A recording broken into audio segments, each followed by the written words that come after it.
दरभंगा, तैयार हो जाओ स्टाइल और स्पीड की नई राइड के लिए। तेजस्वी सुजुकी लाए फुल रेंज माइलेज वाली स्कूटी से लेकर परफॉर्मेंस बाइक तक, लुक्स जो बनाए स्टार और राइड जो करे दिल से प्यार। इजी EMI, इंस्टेंट डिलीवरी और बम्पर मॉनसून ऑफर्स सिर्फ तेजस्वी सुजुकी पर। आइए छोटी एकमी, सैदनगर, लहरियासराय, सुजुकी का असली स्टाइल सिर्फ तेजस्वी सुजुकी में। भारत की प्रथम महिला प्रधानमंत्री स्व इंदिरा गांधी की 108वीं जयंती पर दरभंगा में श्रद्धांजलि समारोह का हुआ आयोजन। कांग्रेस नेताओं ने किया योगदान का स्मरण। मिर्जापुर दरभंगा अवस्थित इंदिरा गांधी चौक पर भारत की प्रथम महिला प्रधानमंत्री स्वर्गीय इंदिरा गांधी की 108वीं जयंती के अवसर पर बुधवार को मिर्जापुर दरभंगा स्थित शक्ति स्थल पर राहुल गांधी यूथ ब्रिगेड के तत्वाधान में जयंती समारोह का आयोजन किया गया। कार्यक्रम में उपस्थित कांग्रेस नेताओं, पदाधिकारियों और युवाओं ने इंदिरा गांधी की प्रतिमा पर पुष्प अर्पित कर उन्हें भावभीनी श्रद्धांजलि दी। इस अवसर पर कांग्रेस जिला अध्यक्ष दयानंद जी, वरिष्ठ उपाध्यक्ष रियाज अली खान, अखिलेश चौधरी, प्रदेश डेलीगेट राम नारायण झा, परमानंद झा, अमरेंद्र जी, सुमन झा, रजनीश चौबे, प्यारे खान, प्रभाकर मिश्रा, रमन झा, जमाल हसन, महिला नेत्री रीता मिश्रा, दिनेश गंगनानी, राम पुकार चौधरी सहित बड़ी संख्या में कांग्रेस कार्यकर्ता मौजूद रहे। राहुल गांधी यूथ ब्रिगेड ने सभी आगंतुकों के प्रति आभार जताया। कार्यक्रम की अध्यक्षता ब्रिगेड के संस्थापक अध्यक्ष अखिलेश कुमार झा ने की, जबकि मंच संचालन गोपाल झा और रजनीश चौबे द्वारा किया गया। उपस्थित वक्ताओं ने कहा कि कांग्रेस कोई पार्टी मात्र नहीं, बल्कि देश की मिट्टी और हवा में रची बसी एक विचारधारा है और हर परिस्थिति में कांग्रेस के प्रति निष्ठा बनाए रखने का संकल्प व्यक्त किया। नेताओं ने अपने संबोधन में इंदिरा गांधी के कार्यकाल और उनके योगदान को याद करते हुए कहा कि उन्होंने देश को आत्मनिर्भरता, हरित क्रांति, बैंकों के राष्ट्रीयकरण, बांग्लादेश मुक्ति संग्राम में निर्णायक भूमिका और भारत की वैश्विक पहचान को मजबूत करने जैसे ऐतिहासिक कदमों से नई दिशा दी। उन्हें लौह महिला का सम्मान उनके साहस, निर्णायक नीतियों और राष्ट्रीय हितों को सर्वोपरि रखने के कारण मिला। वक्ताओं ने ये भी स्मरण किया कि 31 अक्टूबर 1984 को स्व इंदिरा गांधी की निर्मम हत्या कर दी गई थी, लेकिन उनकी जीवनी, उनकी नीतियां और उनके सपने आज भी करोड़ों भारतीयों के लिए प्रेरणा स्रोत हैं। कार्यक्रम के अंत में सभी ने देश की एकता, धर्मनिरपेक्षता और प्रगतिशील विचारधारा को आगे बढ़ाने का संकल्प लिया। इंदिरा जी के कैमा जयंती मना रहे हैं और कहां पर मना रहे हैं, क्या कुछ विशेष आप लोग कर रहे हैं? आज हम लोग भारत की प्रथम महिला प्रधानमंत्री, दुनिया की नेत्री स्वर्गीय इंदिरा जी की 108वीं जन्म शताब्दी पर यहाँ पर उपस्थित हुए हम सभी कांग्रेसजन। उन्हें हम सभी ने श्रद्धा सुमन अर्पित किया है, देश की तरफ से, कांग्रेस की तरफ से। और मैं यहाँ पे उपस्थित सभी कांग्रेस जन वरिष्ठ पदाधिकारियों का बहुत बहुत धन्यवाद देता हूँ कि राहुल ब्रिगेड के इस कार्यक्रम में जिला के दरभंगा के मिर्जापुर स्थित शक्ति स्थल, जिसके संस्थापक हमारे गोपाल जी भैया हैं, इस स्थल पे सबों ने मौजूद होकर के स्वर्गीय प्रधानमंत्री को श्रद्धा सुमन अर्पित किया, उन्हें याद किया। आज हम सभी कांग्रेस कार्यकर्ता यहाँ से देश को संदेश देना चाहते हैं कि सभी विषम परिस्थितियों में कांग्रेस का हर एक कार्यकर्ता कांग्रेस के साथ सशक्त रूप से खड़ा है। परिस्थितियाँ चाहे कैसी भी हों, हम लोग घबराने वाले नहीं हैं, टूटने वाले नहीं हैं। इंदिरा जी की सोच के साथ कांग्रेस का झंडा हमेशा उसी सच्चाई के साथ देश के साथ खड़ा रहेगा। इसी के साथ जय हिंद, जय। अपना नाम बताइए। अखिलेश शाह, राहुल ब्रिगेड। आज इंदिरा जी का पुण्यतिथि जयंती है। आज हमारी इंदिरा जो आयरन लेडी और भारत के प्रथम महिला प्रधानमंत्री रहीं और उन्होंने जो देश के लिए, कांग्रेस पार्टी के लिए, महिलाओं के लिए जो जितना त्याग की, उसी का हम लोग याद करके उनकी जयंती मना रहे हैं। कहाँ पर मना रहे? या मिर्जापुर के इंदिरा चौक से। अपना परिचय दीजिए। रीता मिश्रा, यहाँ उपाध्यक्ष आई गई है इंदिरा चौक पर, क्या कुछ कहेंगे? आज भारत रत्न स्वर्गीय इंदिरा गांधी जी, जो भारत के प्रथम महिला प्रधानमंत्री बनी, उनका आज मिर्जापुर चौक पर 108वां जन्म जयंती मनाई गई है कांग्रेसजनों के द्वारा। भारत के इतिहास में श्रीमती इंदिरा गांधी ऐसी प्रधानमंत्री थी जिनका आज उदाहरण है गरीबी मिटाओ का नारा उसने दिया। आज भारत जो बढ़ रहा है उसमें श्रीमती इंदिरा जी का बहुत बड़ा योगदान है। 1971 में श्रीमती इंदिरा जी के कार्यकाल में पाकिस्तान का 2 भाग हुआ और बांग्लादेश का गठन उनका ऐतिहासिक कार्यक्रम है। बैंकों के राष्ट्रीयकरण की नीति इंदिरा जी ने 1969 में लागू की, जिसके आधार पर बैंकों का राष्ट्रीयकरण हुआ और आम जन जो है उनको आज बैंक से लाभ मिल रहा है। उससे पहले राजघराने को बड़े बड़े उद्योगपति को मिलता था और 1969 में इंदिरा जी ने जो बैंकों का राष्ट्रीयकरण की वो सब ऐतिहासिक भारत के विकास के लिए ऐतिहासिक कदम उनका है। आज हम नमन करते हैं इंदिरा जी को उनके 108वीं जयंती को। अपना नाम बताइए। राम प्रकाश चौधरी, उपाध्यक्ष जिला कांग्रेस। जयंती मनाई जा रही है, क्या कुछ कहेंगे, क्या कुछ उनके बारे में बताएंगे? इंदिरा गांधी की जयंती हम लोग मना रहे हैं। उनका जितना काम हुआ इस देश में, उस सारा का सारा काम ऐतिहासिक हुआ, देश के विकास के लिए हुआ और देश को आगे बढ़ाने में अहम भूमिका निभाई। 1971 की युद्ध में पाकिस्तान को 2 भाग करके बांग्लादेश बनवा दिए, पूर्वी पाकिस्तान पश्चिमी पाकिस्तान को तोड़ के। उसके बाद बैंक जो था तो निजी बैंक था जिसको राष्ट्रीयकरण की और बहुत सारे ऐसे काम इंदिरा गांधी की। हम 2 हमारे 2 उन्हीं का नारा था। 2 बच्चे की हस्ती से कटे जवानी मस्ती से। इंदिरा गांधी का जितना काम रहा है वो बुनियादी ढांचा पर इतना मजबूत काम रहा है कि आज देश जो है सो विकास कर रहा है, उस पर आगे चल रहा है और देश हमेशा इंदिरा गांधी को नमन। आप अपना परिचय दीजिए। रमन कुमार झा। 9 दिवसीय श्यामा नामधुन नवाह संकीर्तन पर लगाम। भक्तिमय माहौल में हुआ समापन। मां श्यामा नामधुन नवाह यज्ञ का बुधवार को समापन हो गया। इसके साथ ही पिछले 9 दिनों से चल रहे मां श्यामा नामधुन की स्वरलहरी पर विराम लग गया। इस अवसर पर मां श्यामा के दर्शन के लिए श्रद्धालुओं की अथाह भीड़ उमड़ पड़ी। नवाह यज्ञ के अंतिम दिन श्यामा मंदिर में आस्था का जन सैलाब देखने को मिला। नवाह यज्ञ के समापन के साथ ही पूरा मंदिर परिसर मां श्यामा के जयकारों से गूंजने लगा। इसके साथ ही पिछले 9 दिनों से चल रहे दुर्गा सप्तशती पाठ का भी समापन किया गया। नवाह यज्ञ के साथ शुरू हुए अखंड हवन की भी पूर्णाहुति दी गई। भक्तों ने पूरी श्रद्धा के साथ मां श्यामा मंदिर के साथ ही हवन कुंड की भी परिक्रमा की। पूरा वातावरण भक्तिमय बना हुआ था। मन में आस्था का सैलाब लिए लोगों की जुबान पर बस जय श्यामा माई के बोल थे। दरभंगा सहित अगल बगल के जिलों के साथ ही दूर दराज से आए भक्तगणों से पूरा परिसर अटापटा पड़ा था।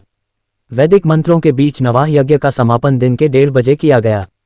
इसके बाद घंटों तक कीर्तन मंडलियों ने अपनी प्रस्तुतियों से पूरे माहौल को भक्ति के रस से सराबोर कर दिया। इस अवसर पर शहर के विभिन्न मंदिरों में पूजा अर्चना करने वाले कुल 108 पुजारियों को सम्मानित किया गया। विनोद शर्मा के संयोजन में खाटू श्याम मंडली के भजनों ने उपस्थित जनसमूह को आनंदित कर दिया। सृष्टि फाउंडेशन एवं नटराज डांस अकेडमी के कलाकारों ने भावपूर्ण भक्तिमय नृत्य की प्रस्तुतियों से भक्तों को भाव विभोर कर दिया। शारदा के एकल नृत्य को भक्तों ने खूब सराहा। प्रख्यात शंखवादक विपिन मिश्र के पुत्रों ने मनोहारी शंखवादन की प्रस्तुति से जनसैलाब को मंत्रमुग्ध कर दिया। समापन के अवसर मंदिर से निकलने वाले बड़े बूढ़े बच्चे व महिलाओं की जुबान पर बस यही मनोकामना थी कि मां श्यामा की कृपा उन पर और उनके परिवार पर बनी रहे।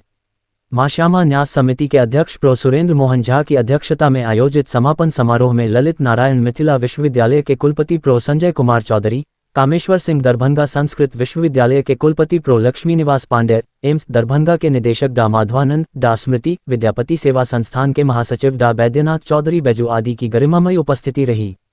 मां श्यामा न्यास समिति के उपाध्यक्ष पम कमलाकांत झा के संचालन में आयोजित समारोह में डा ममता ठाकुर, डा सुषमा झा एवं अनुपमा मिश्र की भक्तिमय प्रस्तुतियों के साथ अंकित राज के द्वारा प्रस्तुत भव्य आरती की प्रस्तुति लोगों के विशेष आकर्षण के केंद्र में रहे। समारोह में आयोजन समिति सहित इस आयोजन को सफल बनाने के कार्य में लगे सभी सदस्यों तथा संकीर्तन मंडल के प्रमुखों को माता के प्रसाद स्वरूप माता की चुनरी एवं प्रसाद प्रदान कर सम्मानित किया गया। मौके पर समिति के अध्यक्ष प्रो SM झा, उपाध्यक्ष द्वय पम कमलाकांत झा, डॉक्टर जयशंकर झा, प्रभारी सह सचिव मधुबाला सिन्हा, न्यासी डा संतोष पासवान, अरुण गिरी, समाज सेवी नवीन सिन्हा, मां श्यामा संदेश स्मारिका के कार्यकारी संपादक रविभूषण चतुर्वेदी, संपादकीय सहयोगी डा विनय कुमार मिश्र, प्रवीण कुमार झा, डा महानंद ठाकुर, डा रमेश झा, क्या कुछ राकेश कुमार कहेंगे झा, इस पर? अशोक नायक आदि की उल्लेखनीय उपस्थिति सब रही। व्यवस्था सही हुआ है, प्रशासन का सहयोग मिला है और 88 से इसका प्रारंभ हुआ। किस लिए किया जाता है नवायज्ञ यहाँ? देश और विश्व कल्याण के लिए, देश और समाज समृद्धि कल्याण के लिए। अपना परिचय दीजिए। रमानाथ झा प्रबंधक।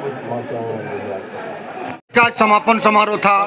समापन समारोह आज 10 दिन से मैया का नाम धूम, हवन, संकीर्तन और साथ साथ मैया का महामंत्र जो निवारण मंत्र जो है उसका आज जो है हो रहा था। आज पूर्णाहुत 1:30 बजे पूर्णाहुत हुआ है और यह जो है व्यक्तिगत नहीं है, विश्व कल्याणार्थ किया जाता है। 1988 में जब बिहार में भूकंप आया और उस 87 में जब बाढ़ आई, उसके विभिन्नता देखते हुए तब यह शुरू किया।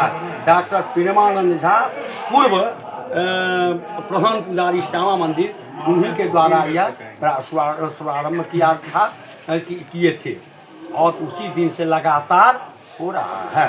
आज क्योंकि आज जो है प्रधान पुजारी श्यामा मंदिर शरद कुमार झा, उनके द्वारा समापन यज्ञ का पूर्णाहुत किया गया।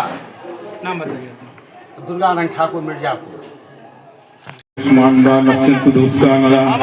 साधकानां शिवा संत्वामनाय परिपालनम जयंती मात्र सर्व जयंती योग निगना जयंती सिद्धिदातुन्यो जयंती गुरु सदा जयंती साधका सर्वे विशुद्धा कोलिका से समयाचार संपन्ना जयंती पूजका नरा नंदन तो महासिद्धा नंदन तो गुरुपालका इंद्राद्या देवता सर्वाश्वसंतु वासुदेवता चंद्र सूर्यादेव देवास्तुसंतु मम भक्तिता नक्षत्राणि ग्रहायोगा कर्णारास्य सर्वे ते सुखनो यान्तु सर्पानत्यश्च पक्षिणः पश्वस्तैव पर्वताः तन्द्रा गुहा ऋषियो ब्राह्मणाः सर्वे शान्ति कुर्वन्तु मयि सदा शुभामे वित्ताः सन्तु मित्राः तिष्ठन्तु पूजिताः ये पापदेह सुदुसन्दता मन्निन्दका पूजने वेदाचार विभाग नष्ट हृदया भ्रष्टाश्च साधका दृष्ट्वा चक्रं पूर्वमर्चन् विदो ये कौलिका दोस्ताः स्थिते यान्ति विनाशमत्र समीसी वैवस्याज्ञा साधकानां च द्वेष्टारः सदैवाम्नाय दूसरा दात्मीनां मुखे यान्तु दिक्तास्तिष्ठिता शत्रुवो नाशमायन्तु मन्निन्ता कराश्चे द्वेष्टारः साधकानां च तेन सन्तु शिवाज्ञा ओम शान्तिरस्तु शिवं चास्तु वासवाग्नि प्रसाद मरुतां ब्राह्मणश्चैव वसुद्रा प्रजापतिं शान्तिं शान्तिं ओम पाहित्वं करुणामये प्रियतम सत्साधकं रक्षतु भ्रष्टान् नाशय नाशय प्रियतमार्वक्तारविन्दं मया नित्यं दे शिवे सुधा च मयि सिद्धिं सदा सिद्धदं ज्ञानं मोक्षविधायकं भवभवे संहारिणि पास ओम शांति ओम शांति ओम शांति। श्यामा माय बहुत रहल 38 वर्ष से जे शुरू केले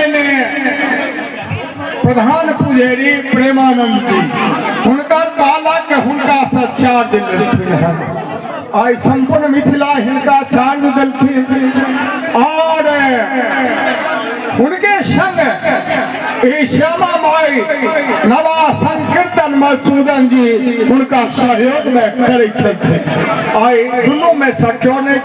हम न्यास के सब सदस्य अध्यक्ष उपाध्यक्ष सचिव सब सदस्य के धन्यवाद और आई हमारे भूख हड़ताल तीसरे दिन भी जारी, छात्रों का स्वास्थ्य तेजी से गिरा, 11 सूत्री मांगों पर अड़े। मिथिला विश्वविद्यालय परिसर में मिथिला स्टूडेंट यूनियन MSU द्वारा की जा रही अनिश्चितकालीन भूख हड़ताल तीसरे दिन भी जारी रही। छात्रों की 11 सूत्री मांगों पर विश्वविद्यालय प्रशासन की अनदेखी और वर्षों की अव्यवस्था के खिलाफ यह आंदोलन निरंतर तेज होता जा रहा है। लगातार 72 घंटे से अन्न पानी त्याग कर धरने पर बैठे छात्रों की स्वास्थ्य स्थिति चिंताजनक होती जा रही है। डॉक्टरों द्वारा नियमित स्वास्थ्य परीक्षण किया जा रहा है और सभी भूख हड़ताली छात्रों को आराम एवं चिकित्सीय देखभाल की सलाह दी गई है, लेकिन वे अपने संकल्प से पीछे हटने को तैयार नहीं हैं। इस आंदोलन का नेतृत्व कर रहे भूख हड़ताली छात्र सह विश्वविद्यालय महासचिव आदर्श मिश्रा, विश्वविद्यालय उपाध्यक्ष एवं J.N. कॉलेज मधुबनी के अध्यक्ष M.D. Seraj, J.N. College Madhubani अध्यक्ष आनंद पासवान, L.N. जे कॉलेज अध्यक्ष कुंदन भारती, छात्र नेता शिवम ठाकुर ने स्पष्ट कहा कि यह आंदोलन सत्ता या राजनीति का नहीं, बल्कि विश्वविद्यालय के भीतर छात्रहित और शैक्षणिक सुधार के लिए एक निर्णायक संघर्ष है। एमएसयू विश्वविद्यालय अध्यक्ष अनिश चौधरी, वरिष्ठ छात्र नेत्री रचना विभा झा, जिला उपाध्यक्ष राजेश मंडल, विश्वविद्यालय सचिव शिवम प्रताप सिंह, बेनीपुर प्रखंड अध्यक्ष गौतम झा, विवि कोषाध्यक्ष नारायण मिश्रा आदि ने संयुक्त रूप से कहा कि प्रशासन की निष्क्रियता और वर्षों से जमी अव्यवस्था ने छात्रों को इस कठोर पथ पर चलने के लिए मजबूर किया है। उन्होंने आरोप लगाया कि कुलपति और डीएसडब्ल्यू द्वारा केवल मौखिक आश्वासन दिए जाते रहे हैं, जिन पर अब भरोसा नहीं किया जा सकता। एमएसयू की 11 सूत्री मांगें विश्वविद्यालय की बुनियादी आवश्यकताओं से जुड़ी हैं, जिनमें प्रमुख रूप से विश्वविद्यालय और कॉलेजों के शैक्षणिक सत्र को नियमित करना, छात्रसंघ चुनाव की तिथि तुरंत घोषित करना, सभी महाविद्यालयों में नए छात्रावासों का निर्माण तथा बंद छात्रावासों को पुनः चालू करना, विश्वविद्यालय परिसर में स्वच्छ शौचालय, शुद्ध पेयजल और छात्र प्रतीक्षालय की व्यवस्था, नामांकन प्रक्रिया को पारदर्शी और सुचारू बनाना, विश्वविद्यालय में छात्रों की सुरक्षा और सम्मानजनक वातावरण को सुनिश्चित करना शामिल है। एमएसयू नेताओं ने कहा कि प्रशासन को बार बार ज्ञापन, बैठकें और वार्ता के बाद भी कोई ठोस कदम न उठाने के कारण ही छात्रों को ये कठोर निर्णय लेना पड़ा है। उन्होंने चेतावनी दी कि यदि प्रशासन ने तत्काल लिखित आदेश जारी नहीं किया तो आंदोलन और व्यापक होगा, जिसकी पूरी जिम्मेदारी विश्वविद्यालय प्रशासन की होगी। धरनास्थल पर बड़ी संख्या में छात्र छात्राएं, पूर्व छात्र, सामाजिक संगठन और अभिभावक जुटकर एमएसयू के संघर्ष को समर्थन दे रहे हैं। लोगों का कहना है कि छात्रों की मांगें पूरी तरह से न्यायसंगत हैं और इतने बड़े विश्वविद्यालय में बुनियादी सुविधाओं का अभाव होना शर्मनाक है। एमएसयू ने राज्य सरकार और उच्च शिक्षा विभाग से भी हस्तक्षेप की मांग की है, ताकि विश्वविद्यालय प्रशासन को जवाबदेह बनाया जा सके और छात्रों की शिक्षा व स्वास्थ्य से खिलवाड़ बंद हो। अंत में एमएसयू ने कहा कि यह संघर्ष मिथिला विश्वविद्यालय को सुधारने, व्यवस्थित करने और छात्रों को सम्मानजनक शैक्षणिक माहौल दिलाने की ऐतिहासिक लड़ाई है। जब तक 11 सूत्री मांगों पर ठोस कार्रवाई नहीं होती, भूख हड़ताल जारी रहेगी। मौके पर उपस्थित आदित्य कुमार, राजेश मंडल, शुभम ठाकुर, शिवम झा, प्रतीक सत्संगी, नारायण मिश्रा, अंकित झा, रणधीर बाबा, कुंदन मिश्रा, सत्यम कुमार, श्रेया कुमारी, रिमझिम कुमारी, जिज्ञासा सत्संगी, रचना विभा झा, पिंटू यादव, अमरेश कुमार, सत्यम मैथिल, संदीप सिंह, प्रशांत मैथिल एवं दर्जनों छात्र छात्रा मौजूद रहे। बैठे हुए हैं, क्या मांग है, कब से बैठे हुए हैं?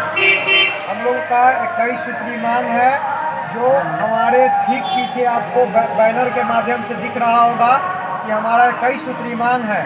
जिस 11 सूत्री मांग है, जो 11 सूत्री मांग में सबसे पहला मांग है छात्र संघ चुनाव हो। ये छात्र संघ चुनाव 2019 के बाद अभी तक बंद पड़ा हुआ है। यहाँ का जो प्रशासन है, यहाँ का जो कुलपति है, चाह रहे हैं कि जो छात्र का आवाज़ जो बन के उभरती है छात्र नेता, उसकी आवाज़ों को दबा दिया जाए। इसी मांग को लेकर हम लोग यहाँ बैठे हुए हैं। और दूसरा मांग है स्नातक और स्नातकोत्तर का पढ़ाई को नियमित किया जाए, जो कि 4-4 महीना 5-5 महीना सेशन लेट है। और मांग है कि विश्वविद्यालय में न शुद्ध जल का व्यवस्था है, न शौचालय का व्यवस्था है, न लड़की सबके लिए वेटिंग रूम का व्यवस्था है। इससे पहले भी ये अनशन हमारा भूख हड़ताल की दूसरी बार है। इससे पहले हम 15 जनवरी को भी बैठे हुए थे और इसी मांग को लेकर बैठे हुए थे, लेकिन विश्वविद्यालय प्रशासन के द्वारा हमको आश्वासन दिया गया था कि 2 से आप अनशन आप लोग तोड़ दीजिए, हम 2 से 3 दिन में ये जो शौचालय, प्रतीक्षालय और पेयजल का जो व्यवस्था है हम करवा देंगे। लेकिन इसमें भी ये कार्रवाई करने में विश्वविद्यालय प्रशासन कहीं न कहीं नाकाम है। इसी सारी मांग को लेकर 11 सूत्री मांग है, जिसमें विश्वविद्यालय प्रशासन अभी तक नाकाम है। एक तरफ देखा जाए आप लोग अनशन बैठे हैं 11 सूत्री मांग लेकर के, लेकिन एक मांग इसमें आपका नहीं है, विश्वविद्यालय में दलालों की अड्डा। देखिए, उस चीज़ को लेके लगातार हम विश्वविद्यालय प्रशासन को ज्ञापन दिए, उसके बाद हर आंदोलन में उस चीज़ का चर्चा किए, लेकिन विश्वविद्यालय प्रशासन सीधा अपने ऊपर से भार हटा रहे हैं। कह रहे हैं कि विश्वविद्यालय में दलाली नहीं होती है, आप लोग बेवजह दलालों का जो नाम डाल रहे हैं ये गलत है। लेकिन मैं कहता हूं कि विश्वविद्यालय में जो दूर दराज से छात्र छात्राएं आती हैं, वो दलालों के शिकार में पड़ जाते हैं। उनको कहीं सही दिशा पता नहीं होता है, इसलिए वो किसी को कह नहीं पाते हैं। लेकिन मेरे संपर्क में जो छात्र छात्राएं होते हैं, वो डायरेक्ट आके कहते हैं कि भैया मेरा ये दलाली हो गया है, मेरा ये पैसा ले लिया है, मेरा वो पैसा ले लिया है, लेकिन उसके बावजूद भी विश्वविद्यालय में कहते थे विश्वविद्यालय से डायरेक्ट पल्ला झाड़ रही है कि ये दलाली का जो आरोप है ये सीधा सीधी गलत है। कब से धरना पर बैठे हुए हैं? हम लोग 17 नवंबर से धरना स्थल पे अनिश्चितकालीन भूख हड़ताल पे बैठे हुए हैं, जिसका आज तीसरा दिन है, लेकिन विश्वविद्यालय प्रशासन के द्वारा कोई कार्रवाई अभी तक नहीं किया गया है। सिर्फ आश्वासन दिया जा रहा है, लेकिन हम लोग आश्वासन से मानने वाले नहीं हैं। अगर हमारा मांग नहीं माना जाता है तो 21 नवंबर को बिहार के महामहिम राज्यपाल दीक्षांत समारोह में मिथिला विश्वविद्यालय में आ रहे हैं। अगर हमारे मांगों पर ठोस कार्रवाई सकारात्मक वार्ता नहीं होती है तो मिथिला स्टूडेंट यूनियन और हमारा जो अनशनकारी है और हम आदर्श मिश्रा इसका खुला चुनौती के साथ काला झंडे दिखाने का काम करेंगे। कितने आदमी अनशन में बैठे हुए आप लोग? हम लोग 5 आदमी अनशन पे बैठे हुए हैं और मेरा अनशनकारी का हाल दिन प्रतिदिन गड़बड़ाता जा रहा है, लेकिन विश्वविद्यालय प्रशासन इस पे भी कोई कार्रवाई नहीं कर रही है। क्या नाम है 5 आदमी का? आदर्श मिश्रा, उसके बाद शिवम ठाकुर, आनंद पासवान, कुंदन भारती और एमडी सिराज। अपना परिचय दे दीजिए। आदर्श मिश्रा, विश्वविद्यालय महासचिव। इस पर आप देखियो, मिथिला स्टूडेंट यूनियन ऐसा है विगत लगभग 8-10 साल से LNMU में व्याप्त कुव्यवस्था के लेल हम सब संघर्ष करै छी, बड़का बड़का आंदोलन करै छी, अनशन करै छी। एतुका शासन प्रशासन आ भ्रष्टाचारी दलाल बुझियो एक हिसाबे VC के द्वारा हमरा सबके झूठ फूस के आश्वासन दऽ देल जाइए। किछु दिन पूर्व में सेहो आंदोलन भेल छलै, हमरा सबके आश्वासन देल गेल छल कि तमाम तरह के समस्या के निर्गत कयल जेतै, लेकिन एतुका दलाली बंद नहीं भेलै हँ। एहिठाम समय पर सेशन नहीं चलै छै, एकोटा कॉलेज में PG के पढ़ाई नहीं भऽ रहल छै, नामांकन के नाम पर पैसा वसूलल जाइ छै, जकर वीडियो वायरल भेल हेतै कएटा। एकोटा कॉलेज में शौचालय के व्यवस्था नहीं छै, चापाकल के व्यवस्था नहीं छै। अपन हमर सबके एतेक पुरान जे दरभंगा के यूनिवर्सिटी जे दरभंगा महाराज पूरा भारतवर्ष में नाम कमेने छै, जे दरभंगा महाराज भारत के हर यूनिवर्सिटी में अपन योगदान देने छथिन, हुनकर अपन घर के यूनिवर्सिटी के ई दुर्दशा छै। जतऽ समय पर नामांकन नहीं होइ छै, जतऽ समय पर रिजल्ट नहीं मिलै छै, जतऽ विद्यार्थी सबके बरगला देल जाइ छै, जतऽ विद्यार्थी सब संगे भ्रष्टाचारी दलाल सब कमीशनगिरी करै छै, लेकिन आवाज उठेला बाद VCO नहीं सुनै छै। हमर सबके मांग छै एकटा एहिमे से केंद्रीय विश्वविद्यालय बने। कि हमर सबके LNMU को ओतेक अधिकार नहीं छै जे केंद्रीय विश्वविद्यालय बने, जखन LNMU 8 करोड़ मिथिला के लेल एकटा यूनिवर्सिटी छै, 4टा जिला में मात्र एकटा यूनिवर्सिटी अछि हमरा सबके पढ़ै के लेल। आ ओ यूनिवर्सिटी के दुर्दशा अहाँ देखे लियौ, हरेक 2-3 महीना पर एकटा अनशन, हरेक महीना में एकटा धरना प्रदर्शन, आ एतुका निकम्मा दलाल प्रशासन, VC साहब, रजिस्ट्रार साहब, परीक्षा नियंत्रक सब कोई अपन दलाली के कमाई करे द्वारा सब विद्यार्थी के भविष्य संगे खेल रहल छथिन। विशेष किछु कहब नहीं, दलाल का अड्डा बन चुकल है LNMU। जाबत तक ई दलाली का अड्डा नहीं खत्म है, जाबत तक नियमित सत्र नहीं चालू है, जाबत तक प्रत्येक कॉलेज में PG के पढ़ाई नहीं हेतै, जाबत तक जल के व्यवस्था नहीं हेतै, और जाबत तक सुलभ शौचालय के व्यवस्था कॉलेज में नहीं कयल जेतै, ताबत तक ई अनशन अहिना चलैत रहतै। 72 घंटा पुरि गेलै, आब जते काल हॉस्पिटल जाथिन बा जतऽ जाथिन ई VC से हम सोचि लो, अगर नहीं सुधरलथि, अगर नहीं वार्ता मानतथि हमर सबके, तो परसू खन 21 तारीख के राज्यपाल महोदय अबै छथिन, काला झंडा के संगे संगे हम सब पूरा समस्या सेहो बतेबै। हमर नाम रणधीर झा भेल, हम मिथिला स्टूडेंट यूनियन के दरभंगा जिला के संगठन मंत्री छी।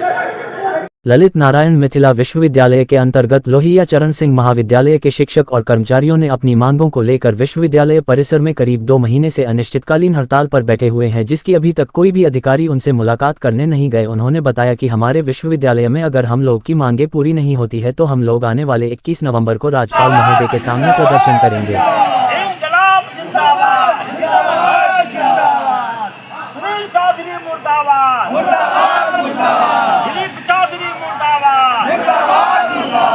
अपनी मांगे कैसे लेंगे, अपनी मांगे लेके रहेंगे।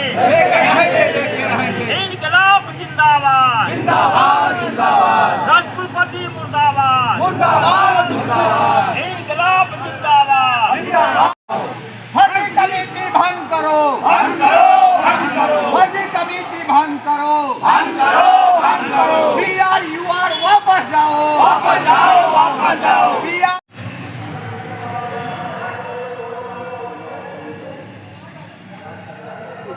भंग करो भर्ती कमेटी भंग करो दिलीप चौधरी मुर्दाबाद दिलीप चौधरी मुर्दाबाद। ये हमारा अनिश्चितकालीन धरना आज 60वां दिन है। लोहिया चरण सिंह महाविद्यालय के शिक्षक एवं शिक्षकेतर कर्मचारी संघ द्वारा हमारी मांगे हैं, महाविद्यालय में नवगठित जनप्रतिनिधि श्री सुनील कुमार चौधरी और विश्वविद्यालय प्रतिनिधि डॉक्टर दिलीप कुमार चौधरी के विरोध में, क्योंकि वे पूर्व में भी रहे और इनके कार्यकाल 3 वर्ष पूर्णतः विवादास्पद रहा। महाविद्यालय में अराजकता की स्थिति रही, कर्मचारियों को ये दोनों आपस में लड़ाते रहे, जातीय उन्माद कराता रहा और आज तक कोई विकास का कार्य नहीं हुआ। शिक्षक कर्मचारियों को ये हमेशा हुड आउट करते रहे। हम लोग कभी उनसे जब मिलने भी गए शालीनता से तो वे कहते थे मेरे पास क्यों आते हैं, क्या है, आप लोग कौन हैं, कुछ पढ़ाने लिखाने आता है। तरह तरह की अवहेलनाएं और हम लोगों पर जबरन महाविद्यालय से निकाल बाहर करने की धमकी देते थे कि आप लोग को पढ़ाने लिखाने से कोई मतलब नहीं है। तो हम लोग उनके विरुद्ध में विश्वविद्यालय के कुलपति से भी मिले थे, एक शिष्टमंडली। उन्होंने मुझे आश्वासन दिया कि मैं इनको पुनः आपके महाविद्यालय में जनप्रतिनिधि के रूप में और विश्वविद्यालय प्रतिनिधि में नहीं दूंगा। लेकिन क्या घालमेल किए, पुनः उन्हीं को बना दिया और आते ही महाविद्यालय में पुनः अपरातपरी की मारपीट की नौबत हो गई। गुंडागर्दी लेकर चले गए थे और कहे कि मैं जिनको शिक्षाविद कहता हूँ चुनने के लिए चुनो, नहीं तो हम महाविद्यालय को एफिलिएशन समाप्त कर देंगे। अपना परिचय दीजिए। राम पवित्र राय। नियम विरुद्ध शासी निकाय का गठन किया गया है। उसमें पूर्ववर्ती शासी निकाय में सुनील चौधरी, श्री सुनील चौधरी माननीय विधान पार्षद थे, दिलीप चौधरी थे, इंद्रजीत यादव थे और पुनः उसी कमेटी को जो 13 माह बैठक नहीं किए, 30 जून 2024 से लेकर 3 अगस्त 2025 तक एक भी शासी निकाय की बैठक नहीं हुई। कॉलेज की सारी व्यवस्था गड़बड़ा गया और उसके बाद शिक्षक कर्मचारी लोग वाइस चांसलर महोदय से मिले कि शिकायत किए तो उन्होंने आश्वासन दिया कि इस कमेटी को पुनः रिपीट नहीं किया जाए।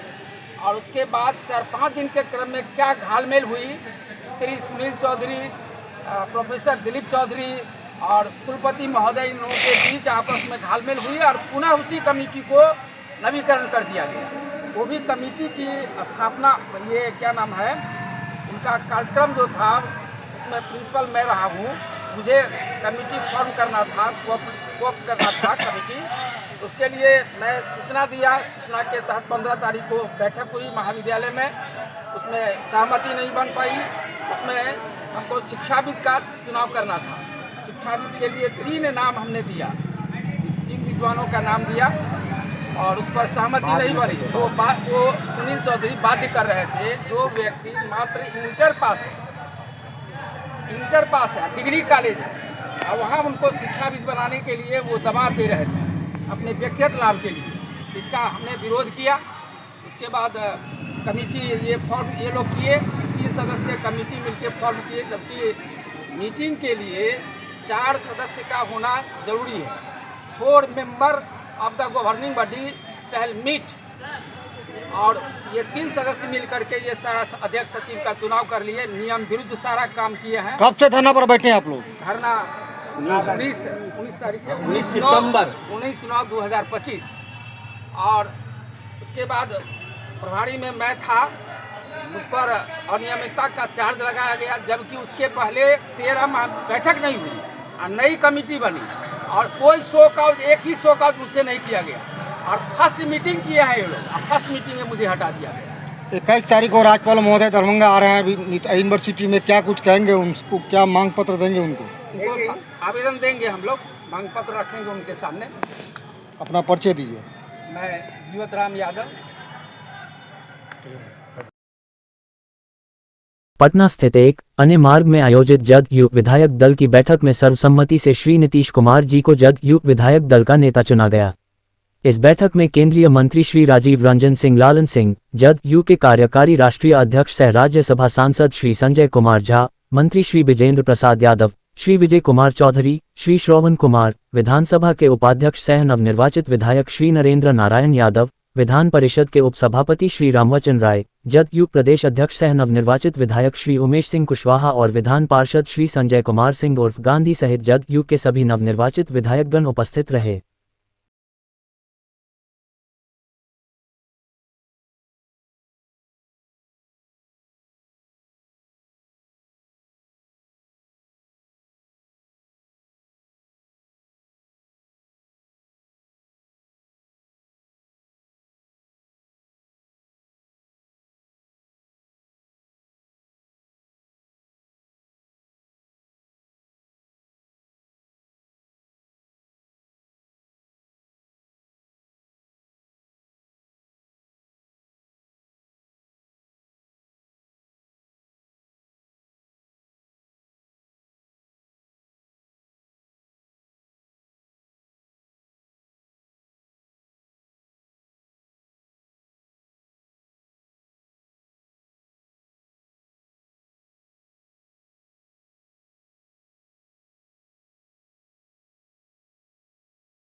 चुनाव रुझानों पर पूर्व केंद्रीय मंत्री फातमी का गंभीर आरोप, चुनाव आयोग की भूमिका पर उठाए सवाल। दरभंगा, बुधवार। बिहार विधानसभा चुनाव 2025 के परिणाम और शुरुआती रुझानों पर उठ रहे सवालों के बीच पूर्व केंद्रीय मंत्री मोहम्मद अली अशरफ फातमी ने आज दरभंगा शहर के लहेरिया सराय स्थित अपने निवास ख्वाजा सराय में प्रेस वार्ता की। पत्रकारों से बातचीत करते हुए उन्होंने कहा कि बिहार में जिस तरह के रुझान सामने आए हैं वे न तो जनभावना के अनुरूप हैं और न ही चुनावी माहौल में दिखे समर्थन को दर्शाते हैं। फातमी ने कहा कि मतदान के दिन और उससे पहले जिस प्रकार का माहौल था उससे स्पष्ट झुकाव इंडिया महागठबंधन के पक्ष में दिखाई दे रहा था, लेकिन जो परिणाम सामने आए वे इस जनसमर्थन से बिल्कुल मेल नहीं खाते। उन्होंने आरोप लगाया कि चुनाव आयोग की कार्यप्रणाली पर कई सवाल खड़े हो रहे हैं और आयोग कई बिंदुओं पर जनता को संतोषजनक जवाब देने में असफल दिख रहा है। उन्होंने दावा किया कि चुनाव के दौरान मतदाताओं को 10-10 हजार रुपये देने की बात लगातार सामने आती रही, जो लोकतांत्रिक प्रक्रिया के साथ खिलवाड़ है। फातमी ने राज्य सरकार पर भी आरोप लगाया कि चुनाव के ठीक बीच में मतदाताओं के खातों में पैसे भेजे गए, जिससे चुनावी निष्पक्षता पर सवाल उठना स्वाभाविक है। इलेक्ट्रॉनिक वोटिंग मशीन (ईवीएम) की विश्वसनीयता पर भी उन्होंने गंभीर प्रश्न उठाए। उनका कहना था कि ईवीएम में गड़बड़ी की संभावना से इनकार नहीं किया जा सकता। उन्होंने ये भी आरोप लगाया कि मशीन में पहले से वोट भरे होने की आशंका कई स्थानों से सामने आई है, ऐसे में इलेक्ट्रॉनिक वोटिंग मशीन में पहले से भी वोट रहे होंगे ऐसा शंका जाते। फातमी ने बताया कि इंडिया महागठबंधन इस पूरे मामले पर विस्तृत समीक्षा करेगा और आवश्यकता पड़ने पर न्यायालय का दरवाजा भी खटखटाएगा। उन्होंने कहा कि लोकतंत्र की रक्षा के लिए यदि कानूनी लड़ाई लड़नी पड़े तो गठबंधन पीछे नहीं हटेगा। हो गया, सरकार बन रही है, तो जो वादा किया उसको पूरा करें और सरकार बन रही है, इसलिए बधाई उन लोगों। क्या लगता है पूर्णतः स्टेबल है? क्योंकि कई बार ये चर्चा होती है कि जिस मतभेद नहीं कर सकता। देखिए, हम लोग कभी भी दूसरे की ताकत पर भरोसा करके राजनीति नहीं करेंगे। हमारी जितनी ताकत है उसी में दूसरी और लोगों को जोड़ करके आगे संघर्ष करके हम अपनी बातों को जनता तक पहुंचा करके हम लोग आगे बढ़ेंगे। हम किसी के इंतजार में नहीं रहेंगे जो आ जाएंगे मिलकर सरकार बनाएंगे, देखा जाएगा, तो समय की बात है। लेकिन मैंने इलेक्शन के दौरान भी कहा था, आज फिर आपसे करते हैं, ये जो नीतीश जी को ये लोग मुख्यमंत्री बनाने जा रहे हैं, ये टैक्टिकल है। अभी बंगाल का चुनाव है, आसाम का चुनाव है, उसके बाद इनको धकिया करके बीजेपी वाले अपना मुख्यमंत्री बनाने का प्रयास करें। आपको क्या लगता है कि जो स्वास्थ्य को लेकर सवाल उठ रहे थे, क्या मुख्यमंत्री बतौर मुख्यमंत्री वो ठीक है? आप जिस दिन ये इनके गठबंधन से हटेंगे या इनको हटाना होगा, यही बीजेपी वाले घूम घूम के कह रहे होंगे, इनका दिमागे काम नहीं कर रहा, तो हम किस तरह से इनको मोड़ देंगे। हम लोगों ने चर्चा कर ली, हमने कहा थोड़ा बीमार है, उनकी स्वास्थ्य स्थिति ठीक नहीं है, तो अब देखिएगा जरा, वो समय भी आएगा, साल सवा साल इंतजार करना, तो बीजेपी किसी के साथ बराबर नहीं करती है। मतलब जब उसने शिवसेना जैसे हिंदुत्व वाली पार्टी का क्या हचर किया, मतलब अकाली दल के साथ क्या किया, जो उनका मित्र बनता है उसको वो धीरे धीरे स्वर करते। मतलब नई सरकार की उम्र 1 साल से 2 साल। नहीं, मैं कह रहा हूं कि आप देखो, मैं क्यों कहूं, उनको तो 200 पार है, पूरे 5 साल सरकार चला है, मेरी तो कामना यही रहेगी। लेकिन हाँ, इसकी वैधता पर हम लोग सवाल उठाते हैं और उसको जनता के अंदर भी रखेंगे और कोर्ट के अंदर भी पॉसिबिलिटी है कि वहां भी उसको रखा जाए। एक आखिरी सवाल लेते हैं खातिर साहब, हालांकि वो तो पारिवारिक मामला है, लेकिन अब चूंकि सोशल मीडिया और इलेक्ट्रॉनिक मीडिया में भी आ गया है, जो लालू परिवार के अंदर चल रहा है खींचतान, और मेरे परिवार में बड़ी लड़ाई है, बहुत लड़ाई है। क्या समझते इससे, क्या फर्क पड़ता है? कोई फर्क पड़ता है? मैं हूं परिवार का मेन आदमी, मैं हूं राजद का लीडर, इंडिया गठबंधन का लीडर। यह आपसी घर की लड़ाई को किनारे करिए। राष्ट्रीय जनता दल का अब संरक्षक हैं हमारे अध्यक्ष लालू प्रसाद जी, और इस परिवार का एक ही लीडर है और उसका नाम है तेजस्वी यादव। ये समझ लीजिए। बाकी घर में भाई भाई में लड़ाई नहीं होता है, उसको किनारे करिए। राष्ट्रीय जनता दल परिवार जो है, परिवार एक हुआ आपका इंटरनल परिवार, लेकिन राजद परिवार का लीडर एक ही है और वो है तेजस्वी यादव। उसके अलावा कोई कंसिडरेशन नहीं है, वो जैसे चाहेंगे पार्टी को चलाएंगे। दुख होता है खानदान का चलना कैसे चलेगा नहीं चलेगा वो लालू प्रसाद जी और राबड़ी देवी जी का काम है, वो अच्छे से देख रही हैं, आप उसके लिए चिंता नहीं। लेकिन जिस तरह से ट्वीट किया गया रोहिणी, अरे भाई दुख होता है जो अब आपको अब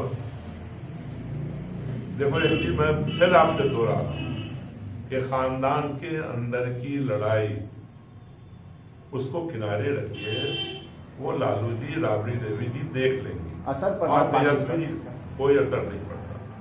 तेज प्रताप जी अलग थे तो क्या असर पड़ गया? तो तेज प्रताप जी रहेंगे पार्टी में या नहीं, XYZ मिलके काम करेंगे या नहीं, ये सब कुछ डिपेंड करता है लालू जी पर, राबड़ी देवी जी पर और हमारे लीडर तेजस्वी यादव।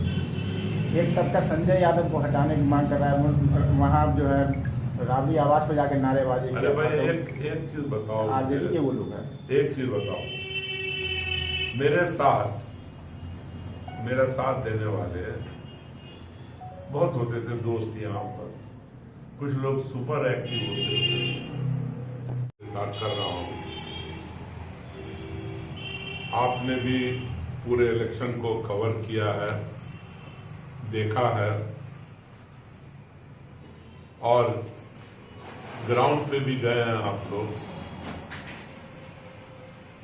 मैं जब से राजनीति में हूँ, एक MP के हैसियत से या उससे पहले एक वर्कर, एक कार्यकर्ता की हैसियत से, मेरा ये पहला अनुभव है जिसमें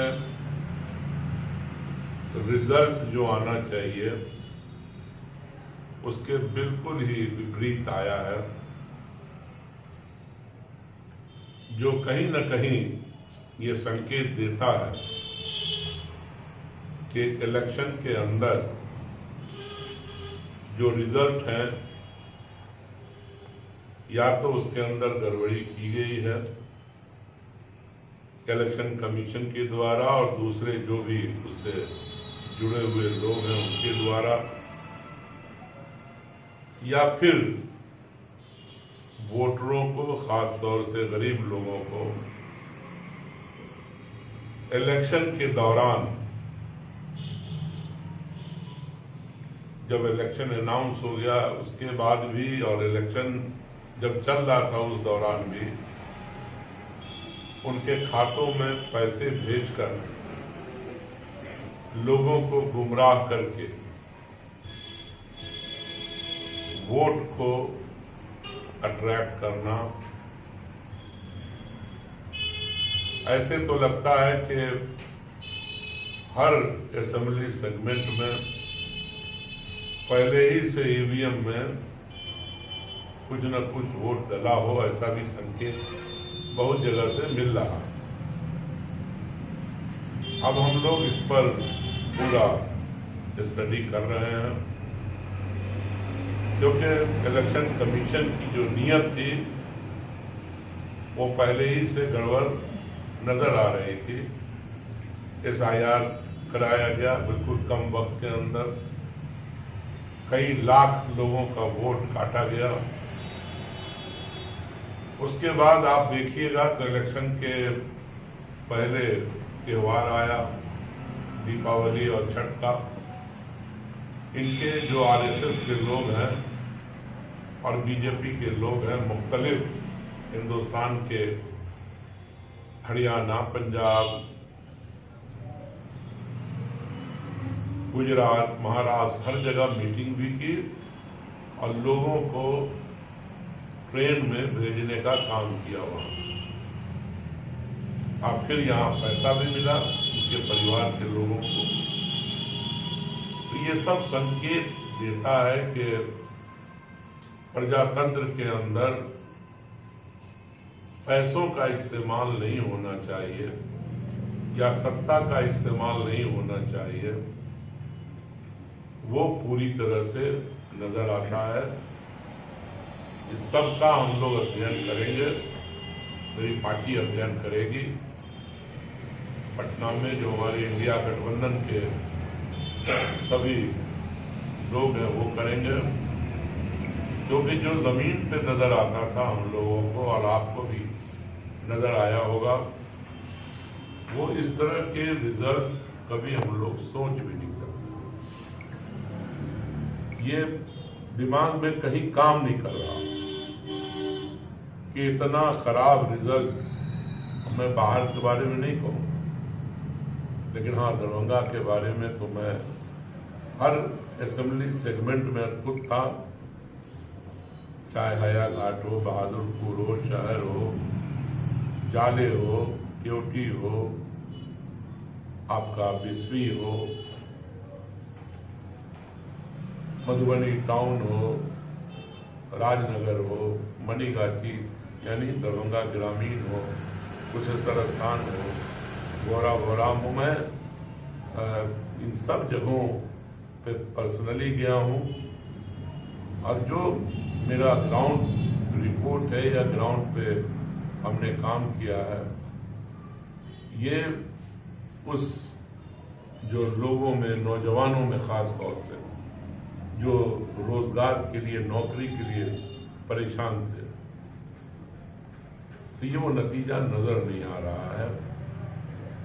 लोग बाहर से भी आए, इसमें बहुत सारे नौजवान यहाँ परिवर्तन चाहते थे, वो चेंज के लिए वोट कर रहे थे नौजवान, ताकि फिर से प्लान न करना पड़े उनको, फिर से अपने राज्य से बाहर न जाना पड़े। तो ये सारी चीजें को देखने के बाद संकेत वही मिलता है कि इस चुनाव को या तो माल प्रैक्टिस से, गलत तरीके से जीता गया है, या सरकारी पैसे का इस्तेमाल करके इलेक्शन के दौरान लोगों के खातों में पैसे डाल करके इस कामयाबी को हासिल किया गया। जब हम लोग किसी निष्कर्ष पे पहुंच जाएंगे, पटना में मीटिंग होगी, इंडिया गठबंधन की मीटिंग होगी, हम चैन से बैठने नहीं देंगे। जिन लोगों ने गलत तरीके से मैंडेट लिया है, उसका जवाब हम लोग आंदोलन हो, कोर्ट हो, हर तरह से जहां प्रजातंत्र हमें अलाउ करता है, जिन तरीकों को, उस तरीके से हम लोग इसको निश्चित रूप से लड़ेंगे और लड़ करके हम लोगों में बताने का काम करेंगे कि बिहार के इलेक्शन को लूटा गया है। They rob the election of Bihar. तो परिणाम आए, उसमें एमवाई समीकरण एक बड़ा फैक्टर रहता था। तो AIMIM के जो उम्मीदवार सामने आए थे, देखो MIM कोई बात समझ लो, मैंने इलेक्शन के दौरान भी कहा, MIM जो है ना, वो बीजेपी से कोई अलग पार्टी नहीं है।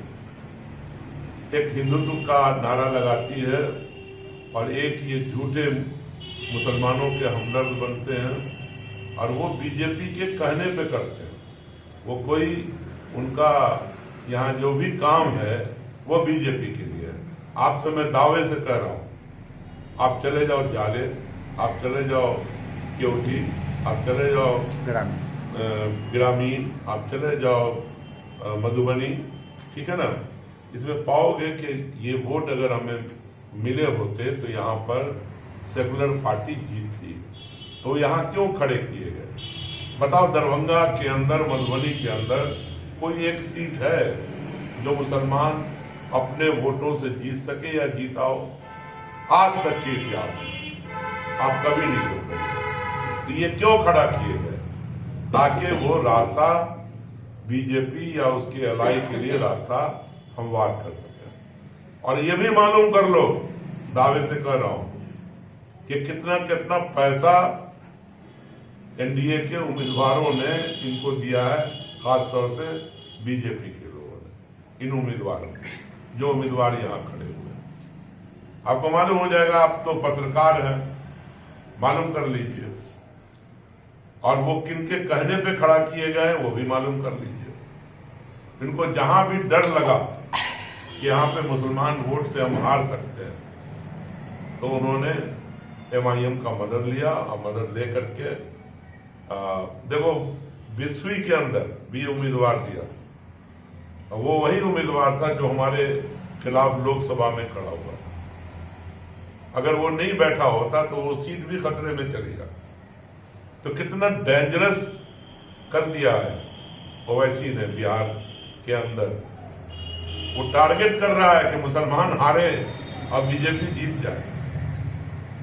तो ये एक खतरनाक है, लेकिन नहीं, ऐसा है कि ओवरऑल अगर देखोगे बिहार के रिजल्ट को, जो आंकड़े हैं वो बताते हैं कि जो माइनॉरिटीज हैं उन्होंने अपना 80% वोट किसी इंडिया गठबंधन को देने का काम किया। मेरा सवाल पूरा समाप्त नहीं हुआ था फारूक साहब, हम ये जानना चाह रहे क्योंकि वो लगातार दरभंगा में भी आए थे, जाले में सभा उन्होंने किया था, उन्होंने कहा कि 6 सीट अगर नहीं देंगे तो इसका अंजाम भुगतना होगा। देखिए वो ड्रामा करते हैं, उनको हम उनसे क्यों समझौता करें, हम बीजेपी से समझौता नहीं कर रहे। उन्हीं से करना हो अगर, हमारा किसी तरह का भी फिरका परस्ती, चाहे वो हिंदू के नाम पे हो, क्रिश्चियन के नाम पर हो, इस्लाम के नाम पर हो, वो बर्दाश्त नहीं है। तो हम बीजेपी से क्यों नहीं समझौता कर ले कि उनसे करें, एक बड़ी पार्टी से कर लें। ये सीधा सीधी भारतीय जनता पार्टी की अब बी टीम नहीं, वही टीम है जो काम कर रही है पूरे देश में। अब उन्होंने यहाँ कहा, यहाँ तो हरा लिया, अब कहते हैं कि मैं चला उत्तर प्रदेश चला। अब जहां जहां चुनाव होगा ये वहां पहुंच करके मुसलमानों को बरगलाएंगे और बीजेपी को फायदा पहुंचाने की कोशिश करेंगे। तो आपको क्या लगता है सर, आप लोग मतलब इन्होंने सवाल किया, इसीलिए मैंने जवाब भी दिया। मैंने अपने संबोधन में उसका जिक्र नहीं किया था, इन्होंने पूछा तो मैंने जवाब दिया। असल वजह तो 2 मैंने बता दिया, इलेक्शन कमीशन और दूसरा जो पैसे का बंटवारा हुआ है पूरे बिहार के अंदर, हर असेंबली सेगमेंट में एवरेज 60,000 लोग औरतों को ये पैसा पहुंचाया गया है। और ये स्टेट जो मनी को इस्तेमाल किया गया है इलेक्शन के लिए। आपने कहा 7% क्यों खिसक गया सर, इसकी वजह क्या लगती है? अरे भाई, कहीं इंडिपेंडेंट उम्मीदवार है, कहीं पर पीके के उम्मीदवार हैं, कहीं पर MIM के उम्मीदवार हैं, तो और ये हाईएस्ट वोट है अब तक का माइनॉरिटीज का इतिहास में, बिहार के ये हाईएस्ट वोट है। क्या लगता है कि आप बताओ एक दीक्षांत समारोह के व्यवस्थित आयोजन हेतु किया गया पूर्वाभ्यास, कुलपति भी हुए शामिल। ललित नारायण मिथिला विश्वविद्यालय दरभंगा के डॉक्टर नगेंद्र झा स्टेडियम में 21 नवंबर 2025 को होने वाले 11वें दीक्षांत समारोह के लिए कल की तरह आज भी सीनेट, सिंडिकेट एवं विद्वत परिषद के सदस्यों ने पूर्वाभ्यास किया, जिसमें विश्वविद्यालय के पदाधिकारियों एवं सहयोगी कर्मचारियों आदि ने सहयोग किया। आयोजन स्थल पर चल रही तैयारियों का जायजा लेते कुलपति प्रोफेसर संजय कुमार चौधरी ने मुख्य मंच एवं पंडाल आदि का भी निरीक्षण किया। उन्होंने अधिकारियों को निर्देश दिया कि वे छोटी बड़ी सभी बातों पर ध्यान रखते हुए इस आयोजन की पूर्ण सफलता सुनिश्चित करें।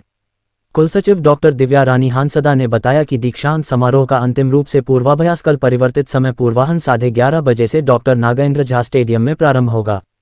प्रो अजय नाथ झा ने बताया कि सभी छात्रों के पाग एवं अंगवस्त्र संबंधित विभागों में पहले ही भेज दिए गए हैं, जहां से छात्र छात्राएं प्राप्त कर रहे हैं। आई कार्ड एवं आमंत्रण पत्र वितरण प्रभारी डॉक्टर मनोज कुमार ने बताया कि दीक्षांत समारोह में भाग लेने वाले अधिकांश सीनेट, सिंडिकेट एवं विद्वत परिषद के सदस्यों, शिक्षकों, पदाधिकारियों, पत्रकारों, छात्र छात्राओं एवं संबंधित सहयोगी कर्मचारियों आदि को पहचान पत्र बनवाकर उपलब्ध कराया जा रहा है। समारोह हेतु आमंत्रण पत्र भी उपलब्ध कराया जा रहा है। बेटी बचाओ बेटी पढ़ाओ योजना के तहत विश्व बाल दिवस 17-20 नवंबर 2025 के अवसर पर दरभंगा के कस्तूरबा गांधी आवासीय विद्यालय सिमरी में 4 दिवसीय भव्य कार्यक्रमों का आयोजन किया गया। कार्यक्रम का उद्देश्य छात्राओं को सशक्त बनाना और उनके अधिकारों के प्रति जागरूकता करना। प्रबंध निदेशक महिला एवं बाल विकास निगम बिहार पटना के निर्देशानुसार जिला प्रशासन दरभंगा के तले आयोजित इन कार्यक्रमों में विद्यालय की छात्राओं ने बढ़ चढ़कर हिस्सा ली। उक्त कार्यक्रम में विभिन्न खेलकूद प्रतियोगिताओं का आयोजन किया गया। छात्राओं ने अपनी प्रतिभा का प्रदर्शन करते हुए टीम भावना और स्वस्थ प्रतिस्पर्धा का महत्व समझा। बैडमिंटन, दौड़ और कबड्डी जैसे खेलों ने परिसर को उत्साह से भर दिया। कार्यक्रम के समापन समारोह में बाल विकास परियोजना पदाधिकारी श्रीमती गीता कुमारी, सभी महिला पर्यवेक्षिका और प्रखंड समन्वयक ने शिरकत की। उपस्थित पदाधिकारी ने बेटी बचाओ बेटी पढ़ाओ योजना के महत्व पर प्रकाश डालते हुए कहा कि लड़कियों की शिक्षा और सुरक्षा सुनिश्चित करना समाज की सामूहिक जिम्मेदारी है। उन्होंने कस्तूरबा गांधी आवासीय विद्यालय की छात्राओं के अनुशासन और उत्साह की सराहना की और उन्हें भविष्य में देश और राज्य का नाम रोशन करने के लिए प्रेरित किया। विद्यालय की प्रधानाध्यापिका ने बताया कि ऐसे आयोजन से न केवल बच्चों के शारीरिक और मानसिक विकास के लिए आवश्यक हैं, बल्कि उनमें आत्मविश्वास और नेतृत्व क्षमता भी पैदा करते हैं। उन्होंने सभी प्रतिभागियों और सहयोगियों को धन्यवाद दिया। इस कार्यक्रम ने विश्व बाल दिवस को बेटी बचाओ, बेटी पढ़ाओ के संदेश को और अधिक प्रभावी ढंग से जन जन तक पहुंचाने का एक सफल माध्यम बनाया। कार्यक्रम के दौरान विभिन्न खेलकूद प्रतियोगिता के विजेता सुरभि, शिवानी, अंशु, सपना, ज्योति, अंजू, कृति, दिव्या, शिवांगी को स्पोर्ट्स किट, स्कूल बैग एवं प्रतिभागियों को बेटी बचाओ बेटी पढ़ाओ लोगोयुक्त टी शर्ट एवं टोपी दिया गया। कार्यक्रम में स्कूल के बच्चों समेत विद्यालय के कर्मियों ने भाग लिया। कॉमरेड मनोज यादव के स्मृति में 24 नवंबर को टेनुआ गांव में होगा श्रद्धांजलि सभा। भाकपा माले महासचिव दीपांकर भट्टाचार्य भी करेंगे शिरकत। श्रद्धांजलि सभा की तैयारी को लेकर बिरौल एरिया कमेटी की बैठक संपन्न। बिरौल, दरभंगा 19 नवंबर 2025। भाकपा माले के जिला कमेटी के सदस्य सह गौड़ा बायराम प्रखंड सचिव दिवंगत कॉमरेड मनोज यादव के स्मृति में दिनांक 24 नवंबर को उनके गांव टेनुआ में श्रद्धांजलि सभा आयोजित किया गया।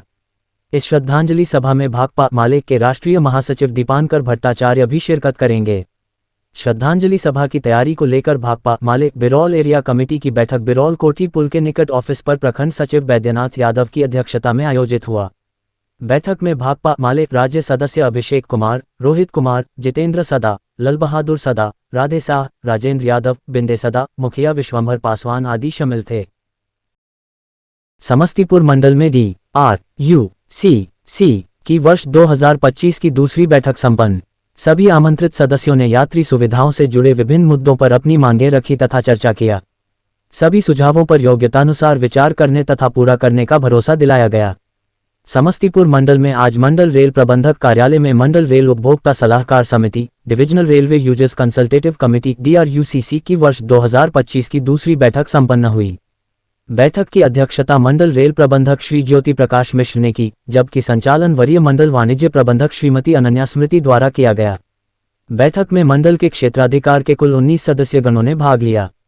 बैठक में विभिन्न क्षेत्रों के प्रतिनिधियों ने अपने अपने क्षेत्र के स्टेशनों पर उपलब्ध यात्री सुविधाओं, आवश्यक सुधारों तथा नई मांगों से संबंधित ज्ञापन मरेप को सौंपा और इन मांगों पर विस्तारपूर्वक चर्चा की।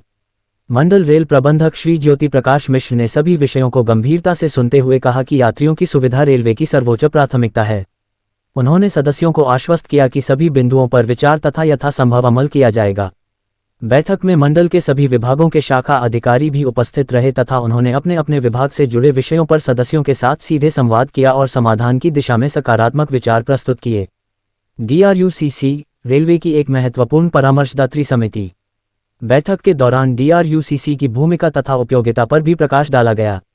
विदित हो कि DRUCC divisional railway users consultative committee railway और यात्रियों के बीच एक महत्वपूर्ण संवाद सेतु के रूप में कार्य करती है।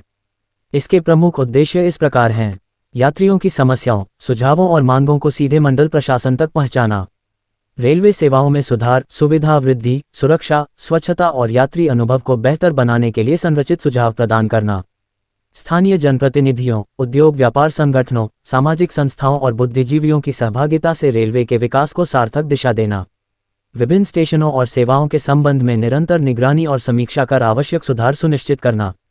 DRUCC की विशेषता यह है कि यह रेलवे प्रशासन और उपभोक्ताओं के बीच सहभागी प्रशासन का एक सशक्त माध्यम है, जहां दोनों पक्ष विकास और सुविधा विस्तार के लिए संयुक्त रूप से कार्य करते हैं। अंत में मंडल रेल प्रबंधक ने सभी सदस्यों का उनकी सारगर्भित भागीदारी, सुझावों और सहयोग के लिए धन्यवाद व्यक्त किया तथा भविष्य में भी इसी प्रकार सहयोग बनाए रखने का आग्रह किया। बैठक सौहार्दपूर्ण और रचनात्मक वातावरण में संपन्न हुई। इस महत्वपूर्ण बैठक में अपर मंडल रेल प्रबंधक श्री सन्नी सिन्हा, वरीय मंडल इंजीनियर श्री संजय कुमार, वरीय मंडल कार्मिक अधिकारी श्री विवेक कुमार, वरीय मंडल वित्त प्रबंधक श्री गणनाथ झा, वरीय मंडल यांत्रिक इंजीनियर श्री दुर्गेश कुमार तथा मंडल सुरक्षा आयुक्त श्री आशीष कुमार सहित सभी शाखा अधिकारी तथा अन्य अधिकारी भी उपस्थित रहे। आयुक्त महोदय ने राजस्व संग्रहण कार्य में तेजी लाने के लिए किए बैठक। आयुक्त दरभंगा प्रमंडल दरभंगा श्री कौशल किशोर की अध्यक्षता में प्रमंडल स्तरीय राजस्व संग्रहण को लेकर सभागार में बैठक आयोजित हुई। बैठक में दरभंगा, मधुबनी एवं समस्तीपुर जिले के वरीय पदाधिकारी उपस्थित रहे। बैठक के दौरान आयुक्त महोदय ने सर्वप्रथम तीनों जिलों के नीलाम पत्र से संबंधित लंबित मामलों की विस्तृत समीक्षा किए। उन्होंने नीलाम पत्र पदाधिकारियों को निर्देश दिया कि निष्पादित सभी मामलों को समयबद्ध तरीके से पोर्टल पर अपलोड किया जाए तथा शेष लंबित मामलों का शीघ्र निष्पादन सुनिश्चित किया जाए। तारांकन उन्होंने वारंटों से संबंधित लंबित मामलों के त्वरित निष्पादन के लिए संबंधित पदाधिकारियों को विशेष कैंप आयोजित करने का निर्देश दिया। आयुक्त महोदय ने तीनों जिला के जिला परिवहन पदाधिकारियों को राजस्व संग्रहण में और अधिक तेजी लाने के लिए कई महत्वपूर्ण निर्देश दिए। साथ ही उन्होंने जिला परिवहन पदाधिकारी को बढ़ती जाम की समस्या के समाधान के लिए निजी बस स्टैंड के लिए उपयुक्त भूमि चिन्हित कर प्रस्ताव भेजने के लिए कहा। उन्होंने जिला परिवहन पदाधिकारियों को यह भी निर्देशित किया कि विभागीय नियमों की आवश्यक जानकारी एमवीआई को समुचित रूप से उपलब्ध कराएं। साथ ही क्षेत्रीय परिवहन प्राधिकार पदाधिकारी श्री मनोज कुमार को 1 दिवसीय प्रशिक्षण देने का निर्देश दिया गया। आयुक्त महोदय ने उत्पाद विभाग की समीक्षा करते हुए उत्पाद संबंधी जब्त वाहनों के शीघ्र निष्पादन का निर्देश दिया। इसी प्रकार खनन विभाग एवं ट्रेड लाइसेंस से संबंधित मामलों की भी समीक्षा की गई। बैठक में निबंधन विभाग की समीक्षा करते हुए आयुक्त महोदय ने एमवीआर बढ़ाने हेतु आवश्यक निर्देश दिए। बैठक में आयुक्त के सचिव श्री सत्येंद्र कुमार, क्षेत्रीय परिवहन प्राधिकार पदाधिकारी श्री मनोज कुमार, अपर समाहर्ता राजस्व दरभंगा श्री मनोज कुमार, मधुबनी एवं समस्तीपुर के अपर समाहर्ता राजस्व सहित अन्य वरीय पदाधिकारी आदि उपस्थित थे। वरीय पुलिस अधीक्षक दरभंगा द्वारा मासिक अपराध गोष्ठी का आयोजन किया गया। वरीय पुलिस अधीक्षक दरभंगा के द्वारा अक्टूबर माह 2025 की मासिक अपराध गोष्ठी का आयोजन पुलिस कार्यालय दरभंगा में किया गया।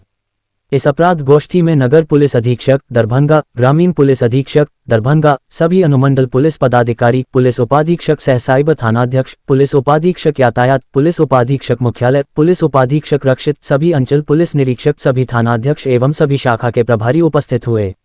वरीय पुलिस अधीक्षक दरभंगा के द्वारा थानावार पूर्व से लंबित कांड, अक्टूबर माह में प्रतिवेदित कांड, अक्टूबर माह में निष्पादित कांडों की शीर्षवार क्रमशः हत्या, डकैती, लूट, दहेज हत्या आदि की समीक्षा की गई। गोष्ठी में मुख्य रूप से अपराध नियंत्रण एवं विधि व्यवस्था संधारण पर विस्तृत चर्चा की गई। अपराध गोष्ठी के दौरान दिए गए निर्देश। तारांकन सभी थानाध्यक्ष को सक्रिय अपराध कर्मियों का नाम, पता और उनके द्वारा किए गए अपराधों का विवरण गुंडा पंजी में अद्यतन करने का निर्देश। तारांकन ई साक्ष्य ऐप पर सभी महत्वपूर्ण मामलों से संबंधित वीडियो को नियमानुसार अपलोड करने का निर्देश। तारांकन शराब बंदी नियमों को उल्लंघन करने वाले शराब तस्करों के खिलाफ कठोर कार्रवाई करने एवं आए दिन हो रहे चोरी पर अंकुश लगाने के अलावा सघन गश्ती एवं अभियान चलाए जाने का निर्देश।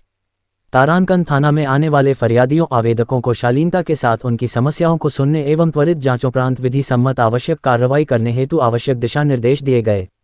तारांकन न्यायालय से प्राप्त परिवाद पत्र पर त्वरित प्राथमिकी दर्ज करने का निर्देश। तारांकन डायल 112 पर प्राप्त शिकायतों का ससमय में निपटारा करने का निर्देश। तारांकन प्रत्येक दिन थानाध्यक्ष थाना में प्रतिनियुक्ति पदाधिकारी के साथ सुबह मीटिंग कर टास्किंग करने का निर्देश दिए गए। इग्नू दरभंगा को मिला देश का सर्वश्रेष्ठ रीजनल सेंटर पुरस्कार। इंदिरा गांधी राष्ट्रीय मुक्त विश्वविद्यालय क्षेत्रीय केंद्र दरभंगा द्वारा दिनांक 19 नवंबर 2025 को इग्नू प्रोग्राम अध्ययन केंद्र 5135 doctor Zakir Hussain teachers training college Laheriasarai Darbhanga पर इग्नू का 40वां स्थापना दिवस समारोह का आयोजन किया गया। इंदिरा गांधी राष्ट्रीय मुक्त विश्वविद्यालय इग्नू के क्षेत्रीय केंद्र दरभंगा को वर्ष 2025 में देशभर के 57 रीजनल सेंटर्स में से सर्वश्रेष्ठ रीजनल सेंटर के रूप में चुना गया है। ये सम्मान नई दिल्ली में इग्नू के 40वें स्थापना दिवस कार्यक्रम के दौरान प्रो पीटर स्कॉट, अध्यक्ष कॉमनवेल्थ ऑफ लर्निंग कनाडा एवं कुलपति प्रो उमा कांजीलाल के द्वारा प्रदान किया गया। प्रेस वार्ता में जानकारी देते हुए क्षेत्रीय निदेशक डॉक्टर संतन कुमार राम ने कहा कि इग्नू दरभंगा रीजनल सेंटर की स्थापना को 19 वर्ष पूरे हो गए हैं और पहली बार इस केंद्र को राष्ट्रीय स्तर पर यह बड़ा सम्मान मिला है। उन्होंने इसे मिथिला और बिहार के लिए गर्व का क्षण बताया। डॉक्टर राम ने कहा कि यह पुरस्कार इग्नू दरभंगा को उच्च शिक्षा को अधिक से अधिक लोगों तक पहुंचाने और सकल शिक्षा अनुपात बढ़ाने, बेहतर विद्यार्थी सेवा प्रदान करने तथा अकादमिक गुणवत्ता बढ़ाने में महत्वपूर्ण योगदान के लिए मिला है। केंद्र ने दूरदराज और वंचित वर्गों तक शिक्षा पहुंचाने में अहम भूमिका निभाई है। डॉक्टर राम ने कहा कि यह सम्मान लोकतांत्रिक कार्यप्रणाली, कठिन श्रम तथा बेहतर टीम वर्क का सुपरिणाम है, जिसके लिए क्षेत्रीय केंद्र के कार्मिक अध्ययन केंद्रों के सहयोगियों का आभार है। इस अवसर पर डॉक्टर आकाश अवस्थी, सहायक क्षेत्रीय निदेशक ने बताया कि दरभंगा में इग्नू के प्रति लोगों का भरोसा लगातार बढ़ रहा है। वर्ष 2023 में जहां 32,225 शिक्षार्थी नामांकित थे, वहीं इस वर्ष ये संख्या बढ़कर 68,949 हो गई है। इग्नू की ऑनलाइन सुविधाओं ने छात्रों के लिए प्रवेश और अध्ययन को बहुत आसान बना दिया है। वर्ष 2023 में ऑनलाइन माध्यम से सिर्फ 43 छात्रों ने प्रवेश लिया था, लेकिन इस साल ये संख्या बढ़कर 500 से अधिक हो गई है। इसी तरह इस वर्ष क्षेत्रीय केंद्र के माध्यम से 4 लाख से अधिक असाइनमेंट ऑनलाइन जमा किए गए, जो छात्रों की सक्रियता और डिजिटल सुविधा की सफलता को दर्शाता है। डॉक्टर राम ने बताया कि शिक्षार्थियों में नवाचार और उद्यमिता को बढ़ावा देने के लिए कई वर्कशॉप, प्रशिक्षण कार्यक्रम और सेमिनार आयोजित किए गए। छात्रों की रचनात्मकता और स्टार्टअप सोच को प्रोत्साहित करने के लिए इनोवेशन क्लब भी स्थापित किया गया है। रोजगार उपलब्ध कराने के लिए इग्नू मुख्यालय नई दिल्ली की ओर से समय समय पर प्लेसमेंट ड्राइव भी आयोजित किए जाते हैं। इग्नू दरभंगा सामाजिक जिम्मेदारी निभाते हुए हर साल सैकड़ों कैदियों को शिक्षा का अवसर उपलब्ध कराता है। इससे शिक्षा के माध्यम से उनके पुनर्वास में मदद मिल रही है। दरभंगा क्षेत्रीय केंद्र से इस समय 322 पाठ्यक्रम संचालित किए जा रहे हैं, जिनमें प्रमाणपत्र, डिप्लोमा, डिग्री, स्नातकोत्तर और कौशल आधारित कार्यक्रम शामिल हैं। इग्नू दरभंगा से स्नातक करने वाली छात्राओं को मुख्यमंत्री कन्या उत्थान योजना के तहत 50,000 रुपये की सहायता राशि भी मिलती है, जिससे लड़कियों का उच्च शिक्षा की ओर रुझान और बढ़ रहा है।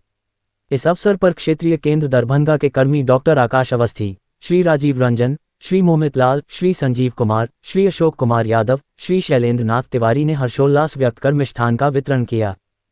दरभंगा का प्रतिष्ठित स्कूल डॉन बॉस्को स्कूल, जो कि एफिलिएटेड है CBSE से, जहां 10+2 तक के बच्चों को उच्चतम शिक्षा प्राप्त करते हैं। आपको बता दें, बीवी पाकर दरभंगा में कई वर्षों से प्रतिष्ठित स्कूल डॉन बॉस्को स्कूल में नए सत्र में आरंभ है। अपने बच्चों के भविष्य को करें उज्जवल, स्मार्ट बनाएं और बेहतर बनाएं। दरभंगा का प्रतिष्ठित स्कूल डॉन बॉस्को स्कूल, जो कि आपके बच्चों के फ्यूचर को बनाता है।